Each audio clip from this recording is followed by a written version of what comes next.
Assalamualaikum warahmatullahi wabarakatuh.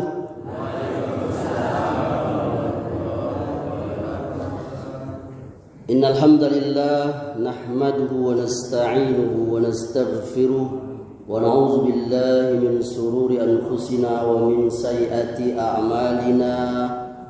Man yahdihillahu fala mudilla lahu wa man yudlil fala hadiya lahu. Wa ashhadu an la ilaha illallah wahdahu la syarika lah wa ashhadu anna Muhammadan abduhu wa rasuluh sallallahu alaihi wa ala alihi wasallam. Ayahanda dan ibunda serta saudara dan saudariku jamaah salat subuh Masjid Al-Ukhuwah Kebun Beler yang saya cintai dan dimuliakan oleh Allah. Alhamdulillah pada kesempatan subuh kali ini, yakni di subuh hari Sabtu pekan ketiga di bulan Desember 2023 ini, kembali kita bertemu dan semoga Allah Subhanahu wa taala senantiasa memberkahi dan merahmati dan mengganjar dengan pahala dan surga kepada para pengurus masjid ini dan juga ibunda yang telah mempersiapkan yakni kelengkapan dari majelis ta'lim ini, yakni hidangan. Ada hidangannya. Kalau saya ngecek ada hidangan kalau dado. Soalnya tadi lado bunyi kletak-kletak, bunyi apa tuh? Sampai bawa kompor ya. Masya Allah. Pada ibunda kok calon penghuni surganya nih. Ada ayahanda semangat sampai bawa kompor saya tadi tak. Tak. Hidup api tadi. Semoga Allah memberkahi ibunda semua dan juga semua jamaah majelis taklim yang telah menghidupkan yakni masjid kita ini, memakmurkannya, karena ini adalah bagian dari ibadah kepada Allah Subhanahu wa taala. Ayahanda dan ibunda serta saudara dan saudariku jamaah semuanya, saya akan melanjutkan pelajaran tentang akidah kita. Kalau pada pertemuan sebelumnya kita telah sampai kepada pembahasan akidah, yakni salah satu episode yang pasti akan kita lewati di dalam kita menjalani kehidupan ini, yakni nanti di akhirat, yakni hisab, yakni perhitungan amal, pembagian catatan amal buku kita masing-masing, diari kita masing-masing. Tidak ada yang kecil apalagi yang besar, semuanya tertulis di buku kita masing-masing. Maka episode berikutnya itu adalah bahwa wajib bagi kita meyakini nanti salah satu episode bagi kita itu adalah adanya mizan. Al-mizan, seorang Islam ahlus sunnah wal jamaah wajib meyakini yakni al-mizan, yakni timbangan. Ya, nanti di hari kiamat semua kita, amal kita itu akan ditimbang oleh Allah Subhanahu wa ta'ala. Secara etimologi, secara bahasa, mizan itu yakni sebagaimana yang kita ketahui, yakni alat atau neraca untuk mengukur sesuatu berat atau ringan. Biasanya ini dimiliki oleh pedagang. Betul? Ada pedagang sini? Ada jual emas? Mana yang jual emas tuh di tangan? Wah, emas Jawa dijual. Ya subhanallah.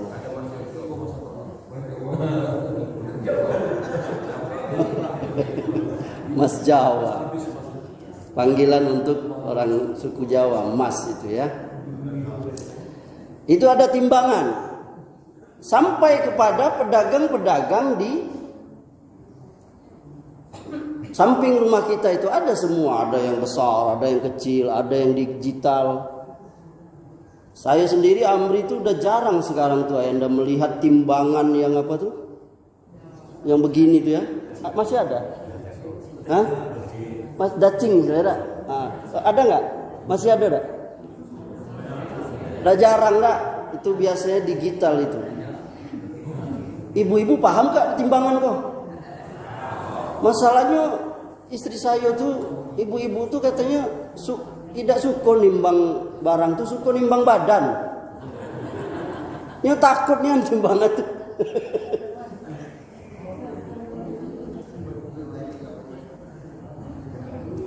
Masya Allah nih jamaah Masjid At-Taubah.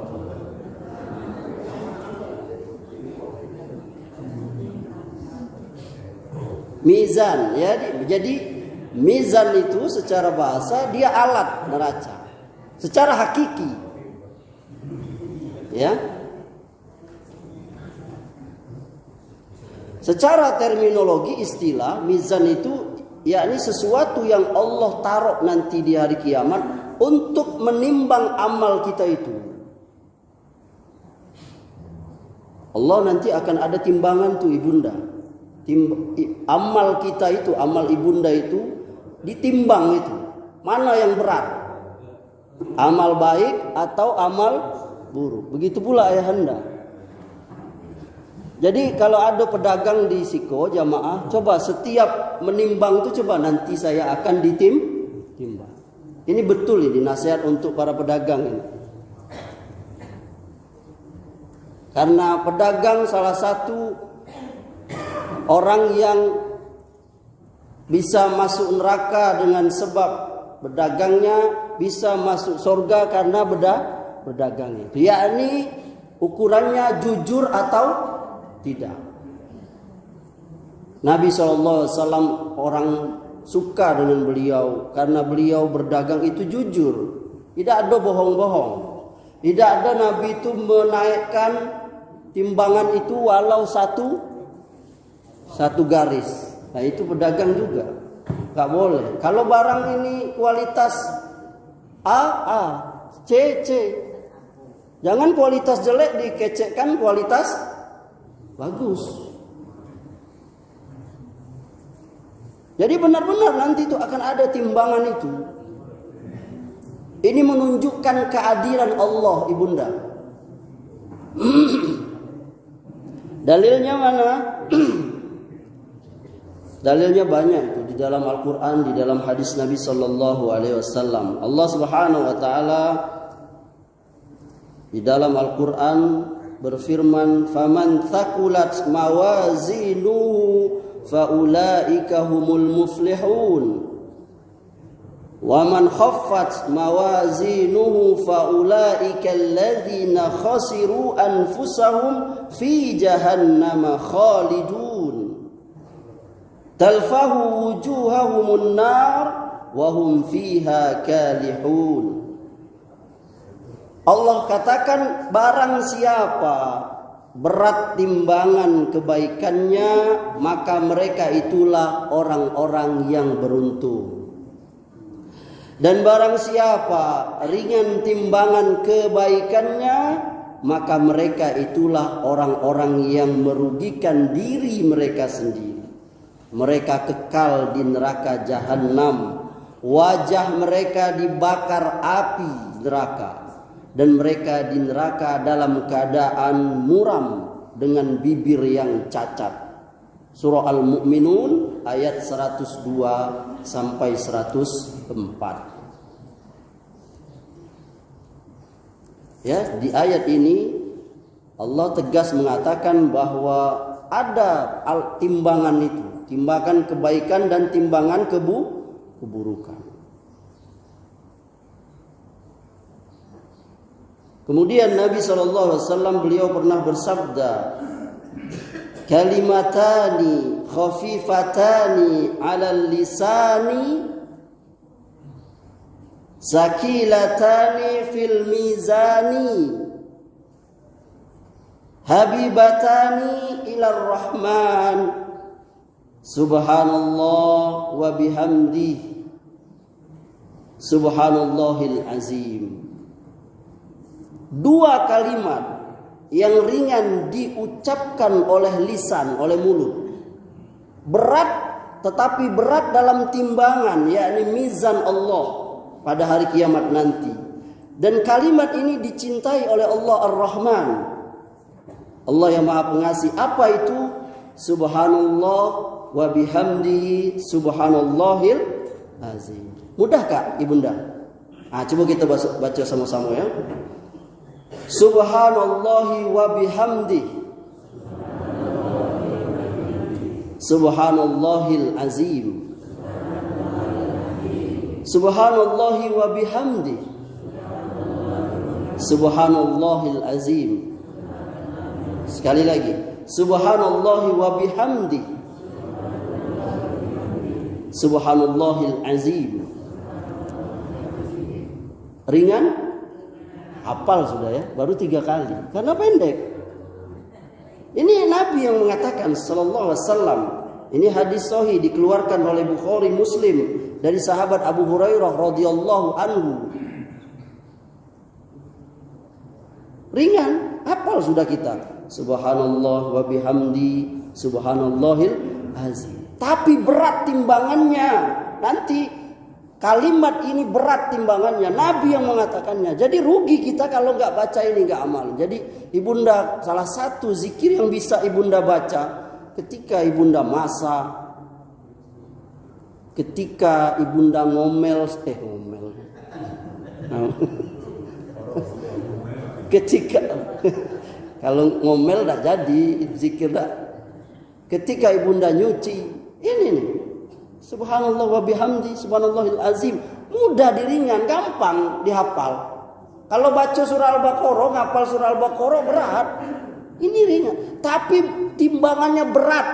Bukan Amri yang ngecek ibunda, iko Rasulullah sallallahu alaihi wasallam. Memang di dalam agama kita itu ada amal-amal yang ringan, tapi apa? Nilainya berat.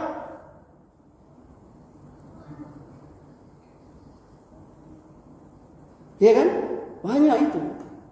Seperti yang sering disampaikan Ustadz kita ini. Apa itu? Sholat sunnah fajar itu. Iya kan? 2 rakaat cuman. Tapi pahalanya apa? Hafal itu. Karena sering dibahas oleh para ustadz. Pahalanya lebih daripada dunia dan isinya. Alangkah besarnya pahala itu. Maka rugi. Maka banyak sekali itu amal-amal yang dia mudah kita laksanakan, tapi besar manfaatnya, besar pahalanya bagi kita. Tabassum, senyum, memberi hadiah, subhanallah. Bahkan merapatkan saf solat. Coba lihat. Apa susahnya merapatkan saf solat itu? Ayahanda, ibunda. Tidak susah merapat. Susah tak? Kecuali ayahanda yang kakinya sakit, mungkin agak banyak. Tapi kita sampai kata Nabi, rapatkanlah safmu itu, karena itu akan mendekatkan hati kamu. Dan secara logika betul, orang kalau lagi musuhan mau tak rapat? Mau rapat? Tidak mau. Ibunda aja tak mau. Kalau lagi musuhan sama ayahanda, udah kakak tidur di situ luar. Tidurlah suami yang baik tadi kan di teras ayahanda. Udah di meja di kurang tamu lah. Kita musuhan kata ibunda. 3 hari boleh tak? Boleh. Masih biasa itu rumah tangga tuh. Jadi Ustaz pernah didiami istri. Ya saya juga pernah. Tapi enggak lebih dari 3 hari. Biasa dalam rumah tangga itu. Jadi kalau orang dekat dia nggak musuhan dia. Coba kalau kita musuhan sama orang, jangankan mau rapat, ketemu aja tidak cari jalan lain ya kan, malah yang orang ngapo pasti minjam duit Pak ini. Tapi kalau dia dekat hatinya dicari ya kemana itu? Mana dia? Kemana Ustaz Rozi? Dalam gak kelihatan ya kan? Kampanye.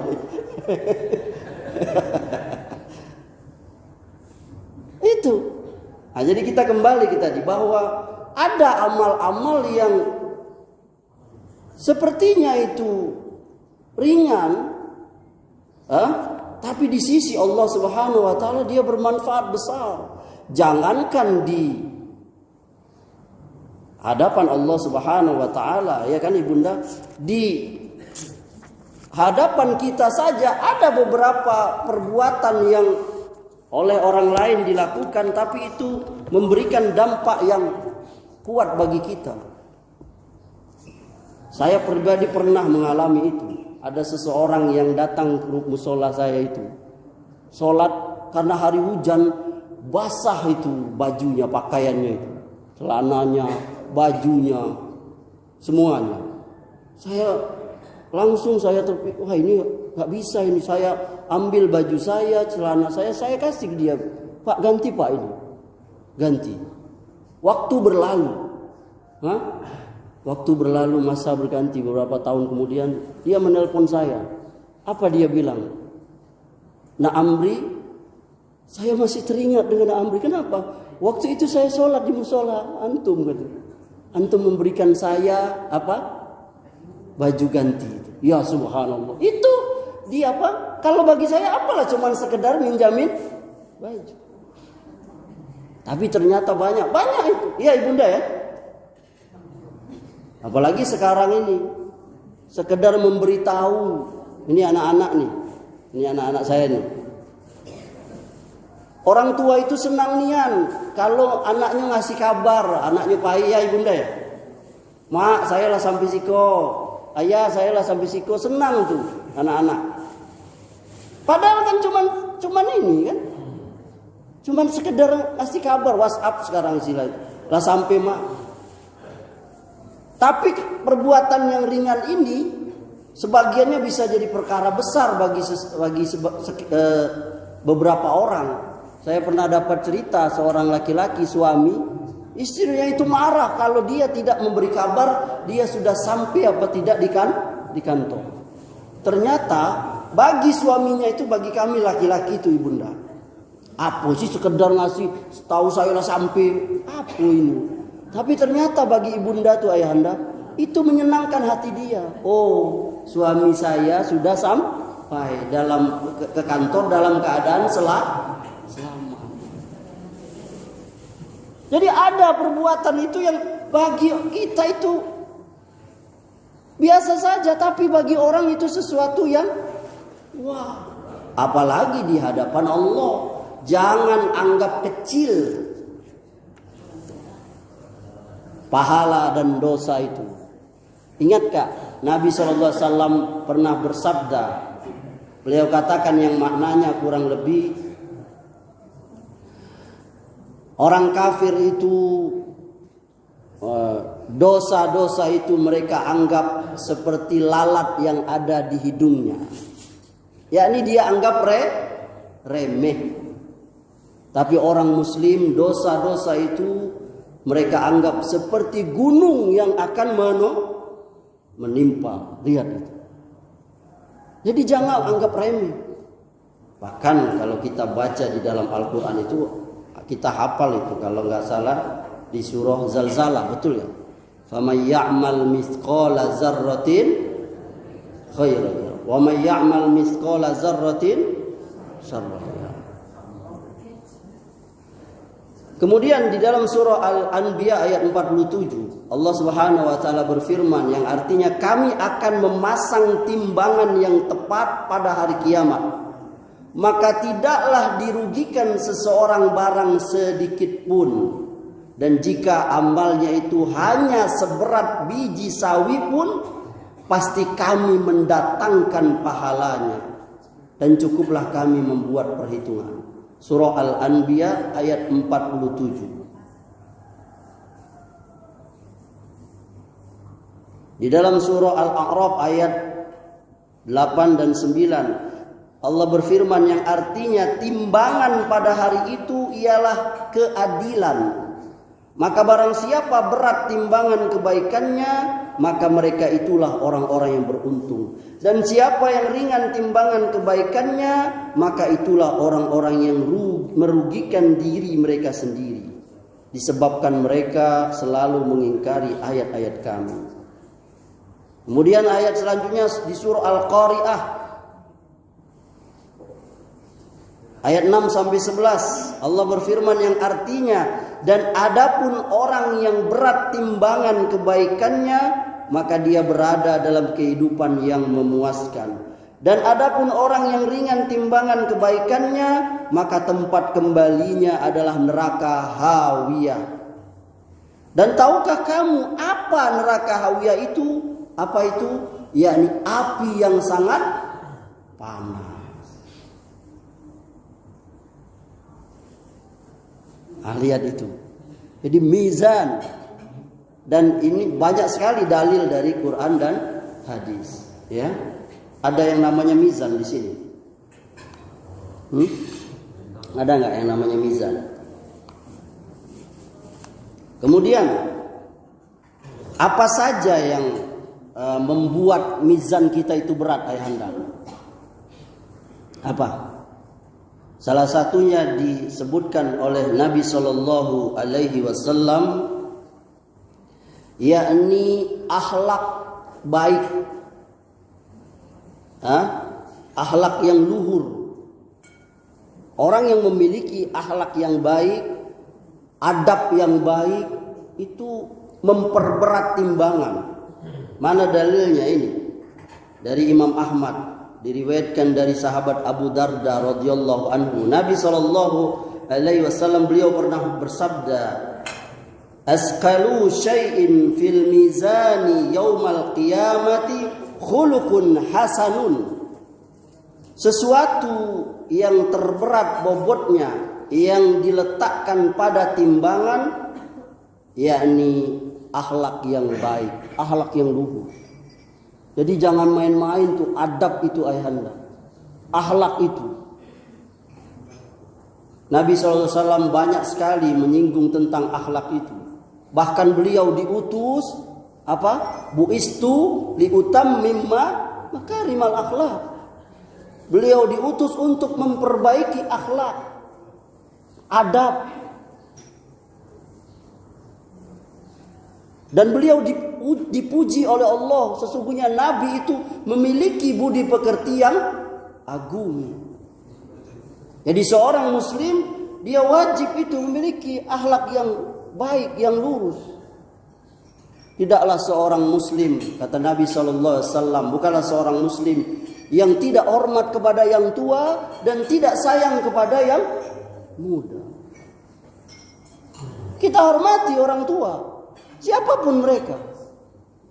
Hatta orang kafir kita hormat, sebatas hormat. Yakni kita menghormati orang karena dia lebih tua. Gak boleh kita. Bukan akhlak seorang muslim yang sombong kepada orang tua. Walaupun orang tua itu orang bodoh, orang awam, gelarnya gak tinggi. Karena zaman sekarang ini adab tuh, ya Allah, ya subhanallah. Orang gak ini lagi tuh, sekarang tuh kita sepertinya akhlak yang baik itu berkurang. Padahal kita secara bangsa kita ini terbiasa dengan adab yang baik, akhlak yang baik. Sampai orang luar saja mengakui orang Indonesia itu lihat, mana ada luar tuh, yakni menegur orang, ya kan, menyapa orang, padahal tidak kenal. Lewat depan, mau kemana Pak? Ya kan? Bahkan ada suku di kita itu, apabila kakinya yang terinjak, dia yang minta maaf. Ya tak? Mana? Ada sih. Dia kakinya yang terinjak, dia yang minta maaf. Maaf mas, matur suwun. Kaki saya terinjak. Oi kalau gitu mungkin incek matur kaki saya. Apalagi sepatu yang untuk latihan perang itu kan. Tapi itulah sifat ini. Ada kala adab adat itu ibunda ya, akhlak itu ada yang dia memang karunia dari Allah. Ini nggak bisa ini. Ada orang tuh yang mungkin dia sopan, baik, nggak pernah ngomong apa yang ya, memang bawaan dia seperti itu. Ada yang adab itu, akhlak itu diusahakan dia berubah. Sama seperti sifat bawaan itu. Ada orang yang emosian. Ada kan? Bawaan tuh ada. Ditegur, marah. Tidak ditegur, hamba marah. Itu sifatnya bisa. Tinggal bahkan kita kenal sahabat Nabi SAW, ada yang wataknya seperti Umar, yang dia keras, emosian kalau bahasa kita itu. Tapi setelah beliau Islam, itu dijadikan alat untuk kekuatan Islam. Jadi nggak dihilangkan, nggak bisa, hanya saja tempatkan. Beda dengan Abu Bakar yang orangnya lembut. Ya, apalagi Utsman itu lembut, malu. Ya subhanallah. Nabi SAW pernah duduk, lalu datang Abu Bakar, beliau biasa saja. Begitu datang Umar, beliau biasa saja. Begitu datang Utsman, beliau turunkan kainnya itu, yang terlihat betisnya atau lututnya. Saya tidak hadir dalam ingatan saya. Lalu ditanya oleh sahabat, kenapa ya Rasulullah? Tadi pas Abu Bakar, pas Umar, engkau tidak berubah. Kata Rasulullah SAW, bagaimana aku tidak malu kepada seseorang laki-laki yang malaikat saja malu kepada dia. Subhanallah. Sifat bawaan akhlak Utsman itu pemalu sampai apa? Malaikat pun malu kepada dia. Utsman radhiyallahu anhu Zunnurain, pemilik dua cahaya, yakni karena dia pernah menikahi dua anak Nabi sallallahu alaihi wasallam. Jadi adab yang baik. Kita harus mengajar nih anak-anak perhatikan, adab yang baik anak-anak itu memberatkan timbangan kita nanti di hari kiamat. Maka anak-anak dari sekarang baik kepada orang tua, hormat kepada guru, semua. Jadi seperti kita di Indonesia ini kebiasaan mencium tangan yang lebih tua. Ya kan? Ini adalah bagian adab yang baik. Dan banyak itu saya katakan tadi bahwa orang-orang luar itu kagum dengan orang Indonesia ini. Adatnya itu baik. Oleh karena apalagi ditimbang dengan yang namanya akhlak Islam, ya. Kemudian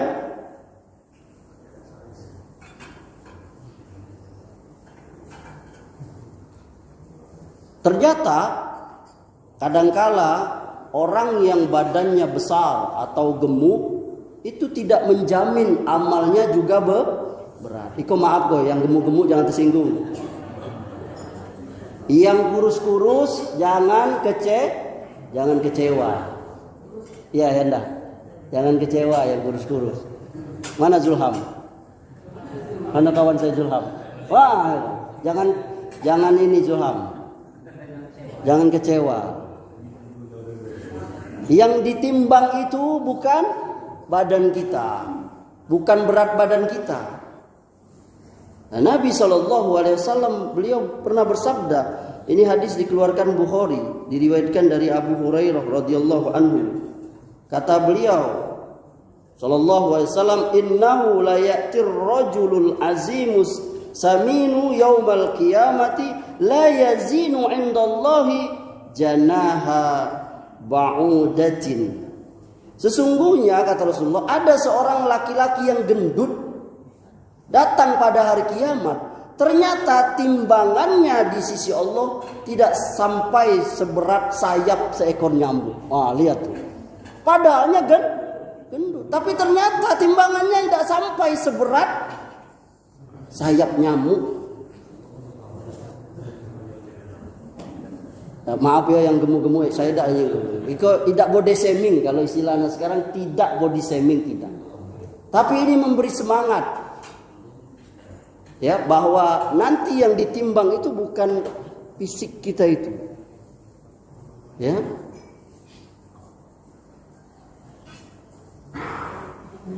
Kemudian di dalam menafsirkan mizan ini ada beberapa pemahaman para ulama.